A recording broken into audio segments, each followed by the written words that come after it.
Hi everyone. Our most recent experiments in multilingual generative AI have got me thinking a little bit about what ends up happening when the language that our knowledge sources are in is different from the language that we're actually asking questions in. As you can imagine, this becomes really important in a country like Switzerland here, where our reference documents might be in a language like Italian or German, but the language that we're using to ask questions is something like French. And today what we're going to do is we're going to figure out some clever experiments to actually look at what the impact of not having the same language as the language you're asking questions in is versus the reference language. So let's figure this out, and we'll get on it.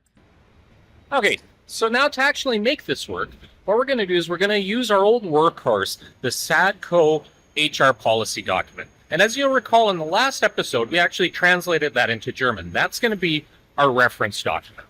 What we're going to do, since we use Gemini to actually create that document, we're going to be running this whole experiment using ChatGPT. So we're going to take the German document, put it into ChatGPT, and then start asking it questions. The real trick, though, is I don't want to actually go and start trying to QA/QC manually. So a little trick that we're going to try to do is we're going to use the English document, ask ChatGPT to come up with, let's say, a dozen questions that might make sense, get the answers, and then try to get ChatGPT to QA/QC itself using the German document. So let's see how that actually works. Okay, and with a quick little location change here, the first thing we're going to do is create our testing data set, the QA/QC here. So what we're going to do is we're going to use Mistral in this case to read through the English version of our HR policy document and generate 20 questions and answer pairs that we can then use as a tester to see whether ChatGPT actually can answer questions correctly coming out of the German version of our policy document. So Mistral's going to chew through, it's going to create 20 question answer pairs throughout the whole document. We're going to copy the questions into a text document that we're going to use for testing here, and then the answers will be our reference. We take that, we save it. Next step is going to be now to actually put ChatGPT through its paces in terms of can it answer questions based on the German document. Let's see what happens.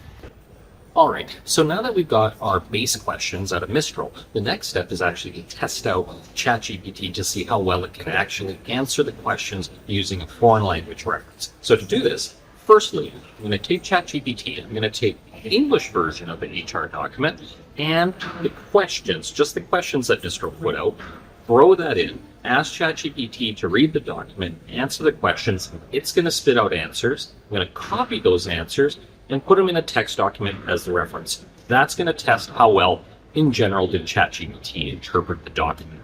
Secondly, now, I'm going to start a new chat. I'm going to take my German version of the HR document, throw it into ChatGPT, take the same questions, throw it in. I'm not going to specify that the reference is in German, just to test it a little bit, and we're going to see what the answers are. ChatGPT reads through, it then throws out all the answers in English, copy and paste those into a different document, the German answers, and then at the final step, I take the English answers, the German answers, throw them into Gemini and say, hey Gemini, compare these two. Tell me, are they exactly the same?